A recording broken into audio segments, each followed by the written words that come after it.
네, 글로벌 전략가들 시간입니다. 유니스토리 자산운용 김장열 투자전략본부장께서 함께해 주십니다. 본부장님 안녕하세요. 네, 안녕하십니까. 정치적인 불확실성이 다소 일단락됐고요. 지난 두 차례 탄핵 때와 비교해 봤을 때 회복 보일 수 있다라고 하는데 어제는 좀 주가가 그렇게 영 만족스럽지는 못했습니다. 이미 탄핵안 가결이 결정되기 전부터 우리 시장이 좀 회복세로 먼저 접어들었다라고 봐야 되는 걸까요? 국내의 좀 상승 동력 어떻게 회복 가능할까 좀 짚어주세요. 네, 지난주에 미리 화수 목요일 날 미리 네. 올랐죠. 선반영되었기 때문에 어저께 주춤했다고 보시는 게 맞을 것 같고요. 우리가 계엄이 시작된 게 12월 3일 날이었으니까 12월 3일 종가가 2,500.3인가 1인가 그랬을 겁니다. 따라서 back to normal이라는 게 이제 계엄 이전으로 돌아간 거니까 그 정도에서 다시 숨고르기를 하는 거는 뭐 그다지 이상한 건 아니라 봅니다. 일단 저는 탄핵 소추 자체는 결의가 됐기 때문에 네. 밑에 하단은 이제는 좀 상당히 견고해졌다고 보고요. 그래서 2,400 정도가 지지선이 될 가능성이 높고 다만 올라가는 속도에 있어서는 역시 2,600과 2,700 어느 정도 선에서 일단 좀 저항이 있을 것 같아서 2400에서 2650으로 밑에하고 위를 조금씩 높였습니다. 상승 요인은요, 지난번에, 물론 어저께는 중국의 경제 지표가 좋지 않게 나왔죠. 소비 같은 경우가. 성장이 나빠서, 그게 역으로 생각하면 또 경기 부양책을 또 이끌 수도 있다고 얘기하는데 어쨌든 간에 중국의 경기 부양책에 대한 그 기대감, 정치 공작회 이후에 그것이 어떻게 수치로 되느냐 여기에 대한 기대감이 있다면 그건 상승 요인이죠. 그다음에 말씀하신 대로 불확실성이 전국의 불확실성 완화 가능성 이것도 긍정적 요인입니다. 다만 이제는 부정적 요인이거나 아직 어떻게 될지 모르는 불확실성 요인으로서는 다음 달에 있는 트럼프 이제 정책 리스크가 여전히 지켜봐야 되는 입장이고 FOMC가 이번 주 목요일 새벽에 우리나라 시간 나오는데 금리 자체는 인하돼서 좋습니다만은 점도표라든지 향후의 경제 전망이라든지 이런 거에 대한 디테일한 것이 과연 뭐 비둘기파적일 것인지 아니면 다소 매파적일 것인지에 따라서 환율의 이슈도 있기 때문에 그거는 긍정적인 요인이라고 볼 수는 없습니다. 전체적으로는 이제 아까 백투 노멀 2,500으로 왔으니까 다시 펀더멘틀로 돌아가야 되는데 펀더멘틀은 두 가지죠. 유동성 자금, 그러니까 저가 매수할 수 있는 사람들이 있느냐, 국내외적으로. 그다음에 기업의 이익입니다. 기업의 이익 측면은 지금 다소 소강 상태, 기업의 이익에 대한 전망이 연말 연초에 소강 상태이기 때문에 네. 다음 달 초에 삼성전자 실적이 나오거나 뭐 중요한 건 있습니다. 이번 주 목요일 아침에 마이크론의 실적이 나오기 때문에 이런 마이크론의 실적 이번 주 목요일 아침 그다음에 다음 달 초에 나오는 4분기 잠정 실적 삼성전자 이런 굵직한 거 실적 말고는 조금 소강 상태에서 결국은 유동성, 수급의 이슈인데 수급에 있어서 국민연금은 2,500 이하에서는 싸다고 느꼈겠습니다만은 2,500에서 2,550으로 가면은 갈수록 아주 싸다는 생각은 덜 들 거기 때문에 저가 매수, 기관 매수세가 과연 얼마나 지속될지가 관건이고요. 반면에 이제 외국인이 지금 핵심인데 외국인은 환율이 안정해 둬야 될 것 같은데 환율이 유로화가 약세가 되고 그다음 위안화가 약세가 되는 한국에서는 전국에서는 달러 원화도 약세에서 크게 벗어나기가 단기적으로 어렵다. 그런 측면에서 환율이 왜 중요하면 외국인의 수급이니까요. 예. 외국인의 수급 그다음 국내 기관의 저가 매수의 수급이 얼마나 빨리 더 좋을 것이냐 여기에 따라서 2500을 중심으로 해서 빨리 위로 갈 것인지 아니면 다소 조금 더 숨고르기를 할지가 결정될 것 같습니다. 다행히 이제 국회에서 헌재로 이제 탄핵 가결 이 소식이 있기 때문에 하단은 2,400에 조금 더 견고해졌다. 2400에서 2650이라고 말씀해 주셨는데 조금 위와 아래를 좀 더 높여 잡아 주셨습니다. 자, 그러면요. 이제 국내외 그 변수들을 조금 더 면밀하게 살펴볼 필요가 있어 보이는데요. 아까 본부장님 말씀으로는 마이크론 실적 그리고 이번 주 이제 주말 앞두고 FOMC 그리고 이제 다음 달 초에 삼성전자 실적 발표. 네. 이제 굵직한 거 빼고는 또 국내 변수 면밀하게 어떤 거 짚어봐야 될까요? 국내 변수를 이렇게 면밀한 것보다는 이제 방향성에 중요할 것 같아요. 아까 세부적으로 기업들의 실적에 대한 게 소강 상태로 말씀드렸기 때문에 전국이 탄핵 이제 소추되고 나서 실제 탄핵 가는 방법 과정에서 새로운 정부 또는 기존 정부 또 갈등이 계속 아직 있지 않습니까? 네. 그런 측면에서 우리가 레벨이 기업의 이익이 특별히 많이 좋아지지 않더라도 그런 거 없이도 2,600 정도 목표가 아니고 그 이상으로 볼 수 있는 방법은 한 몇 가지 방법이 있습니다. 2,600 됐을 때 한 200포인트 높아지는 방법은 가시적으로 어떤 개별 기업이 삼성하이닉스 이익이 올라가는 게 아니더라도 이 전국의 안정이 탄핵 소추가 되든 새로운 정부가 되든 어떤 정권이 실질적으로 평화롭게 안정화되는 것이 좀 더 지켜봐야 되는 게 있고요. 아까 말씀드린 것처럼 유동성이 좋아져야 되는데 유동성 좋아지는 방법이 하나 있죠. 상법 개정입니다. 상법 개정이 추진한다고 하는데 그것이 탄핵 정부 못지않게 빨리 추진될 수 있을까요? 그렇다면 주식은 지금 이익의 추정 없이도 네. 바로 2,700이 가능하다 봅니다. 근데 그것이 얼마나 속도감 있게 되느냐는 것이 오히려 개별 주식보다는 더 중요할 수도 있습니다.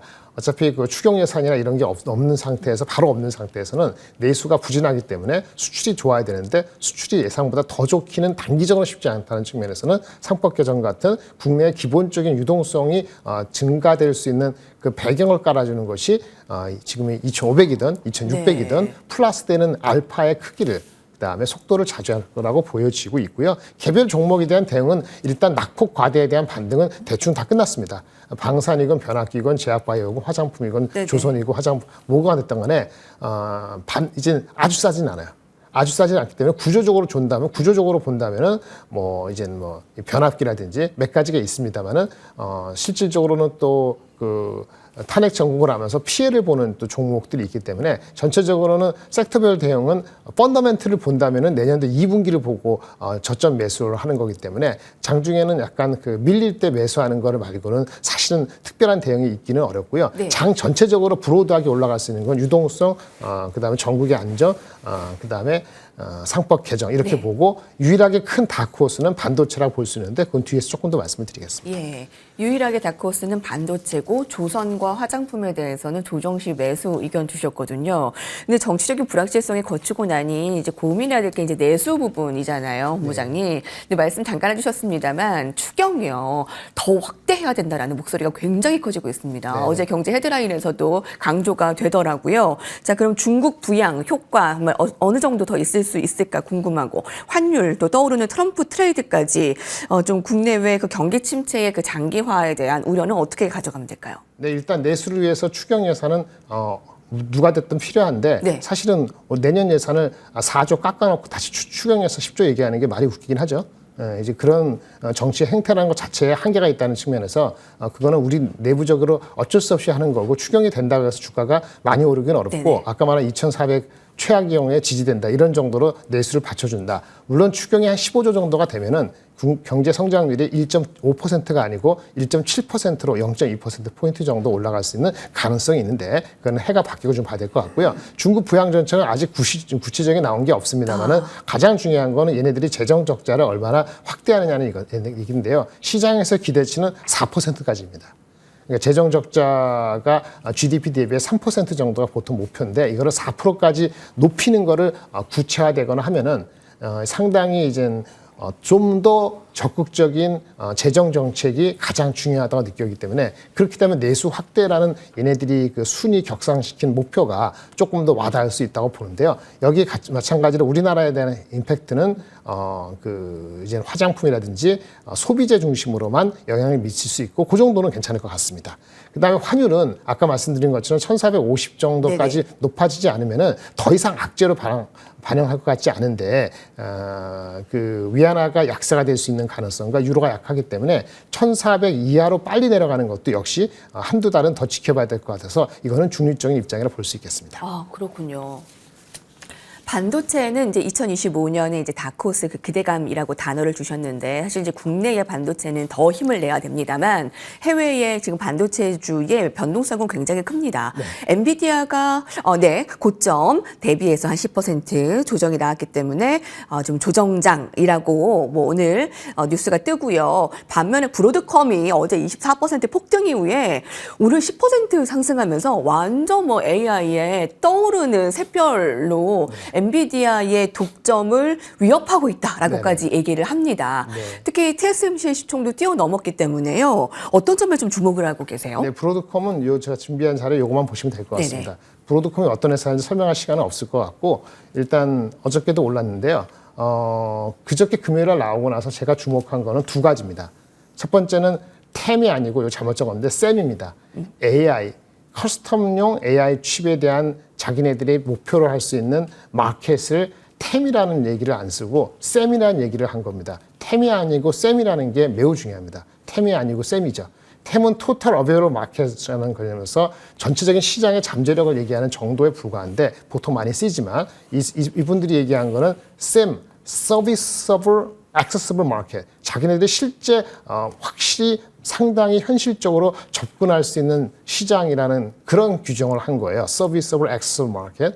그 템보다는 좀 더 현실적인 거예요. 근데 그 규모가 무려 900억 달러 해가지고 얘네들이 지금 현재 연간 매출 한 5, 600억 달러 대비 거의 2배 가까운 최소한 50에서 70% 정도의 업사이드를 당당히 천명했다는 겁니다. 그게 구글이라든지 몇 군데 하이퍼스케일을 가지고 출원한 것이 2027년에 지금 매출, 2024년 매출에 거의 더블 정도를 얘기를 한 건데 그거를 이 정도 마켓이 있을 것 같아요라는 토탈 어베이러블 마켓이 아니고 서비스able 액세스 마켓이라는 단어를 썼다는 것이 매우 매우 중요해서 브로드컴 말 그대로 브로드하게 시장에 영향을 미치는데 가장 중요한 것이 에이직 칩이기 때문에 커스텀용 칩이라는 게 범용력인 GPU인 엔비디아한테 직격탄을 날리고 있는 거고요. 당연히 하이닉스한테 좋은 거고 마이크론한테 좋은 거고 그다음에 그러한 다양한 이제는 그 반도체 설계를 하는데 필요한 장비보다는 소재 이런 그 설계 업체들한테 굉장히 긍정적인 형국이기 때문에 엔비디아가 주가가 계속 빠져도 반도체 관련되는 주식이 전반적으로 빠질 가능성은 거의 없다고 봅니다. 브로드컴도 역시 어저께도 올랐습니다만 네. PER이 표면적으로 컨센서스 기준으로 45배가 아니고 3년 뒤에는 PER이 20배대로 내려가는 잠재력을 보여줬기 때문에 주가는 지난주 금요일 대비했을 때 더블 되는 것은 결국은 시간 문제라 보고요. 범피하겠습니다만은 업사이드는 상당히 높다. 우리나라에서 관련되는 건 하이닉스하고 ISC 같은 종목들이 직접적인 수혜가 될 수 있다고 보여집니다. 예. 자, 그러면 브로드컴 관련한 국내 종목 봐야 되겠죠. 그 브로드컴과 관련한 소부장주 랠리 어제 이어졌습니다. 특히 유리기판주, SKC, 삼성전기, 필옵틱스 등등이 반가웠는데 본격 좀 반등 더 시작됐다라고 봐도 될까요? 유리기판은요. 조금 더 깁니다. 조금 더 길어서 어저께 오른 거는 타당성이 있어 보입니다만은 브로드컴은 원래 먼저 나가는 개념이 있기 때문에 실적이 받쳐주는 주식으로 좀 한정할 필요가 있다고 보여지기 때문에 유리기판도 나쁘지 않습니다만 좀 전에 말씀드린 것처럼 회로를 설계하고 그 제품을 반도체 칩을 테스트나 테스트 소켓 관련되는 ISC 같은 종목이 실질적인 넘버가 뒷받침되는 종목이기 때문에 좀 더 중기적으로 끌고 갈 수 있는 종목 중에 먼저 좀 고려할 대상이 아닌가라고 싶고요. 유리기판 종목 중에서도 실적이 좀 나오거나 밸류가 그래도 최소한 브로드컴 같이 PER이 40배, 50배 이상 되지 않는 종목으로 좀 한정 짓는 것이 필요해 보입니다. 그렇죠. 네. 자, 그럼 전략 마지막으로 들어보겠습니다. 네, 전략이라는 건 딴 거 없고요. 일단 아주 싸지는 않습니다. 장은요. 장은 아주 싸지 않기 때문에 절대로 위에 올라갈 때 사시면 안 되고 종목이 내려갈 때 사야 되는데 내일 모레 그 FOMC하고 마이크론 실적을 앞두고 있는 입장에서 본다면 아까 브로드컴 여러 가지 봤을 때는 초반에 말씀드린 것처럼 반도체가 있던 어떤 그 단기적인 다크호스 역할을 할 수 있습니다. 그래서 오늘도 화요일이죠. 화요일, 수요일, 목요일 있으면 저번에도 한번 3개월 전에 말씀드린 것 같은데 오늘 내일 정도에는 좀 트레이딩 업 개념으로서 반도체에 관련되는 주식을 한 30-40% 사보시고 그 다음에 이후에 마이크론 실적과 FOMC 이후에 다시 내려가면은 또 한번 접근하는 이런 방식으로 이번 연말 연초를 좀 대비하셔서 반도체 모든 주식은 아니지만 아까 말씀드린 몇 가지 종목을 중심으로 해가지고 트레이딩 업 정도의 기회를 잡아보시면 어떨까 싶습니다. 네. 자, 정치 불확실성 이제 완화된 이후에 FOMC PC 물가 지표 이제 주목되고요. 이번 주 일정 확인하면서 특히 이제 마이크론의 실적이 이번 주에 또 나오고 FOMC 금리 인하 이후에 점도표까지 잘 살펴보시기 바랍니다. 본부장님 감사합니다. 네, 고맙습니다. 네, 4조 감액 뒤에 그 추경 말도 안 되죠. 좀 증액되는 부분들 확인하셔야 될 것 같고요. 자, 오늘도 좀 여러분 전략들 잘 꽉 채워서 좀 수익 내시길 바라겠습니다. 오늘도 시청해 주셔서 감사합니다.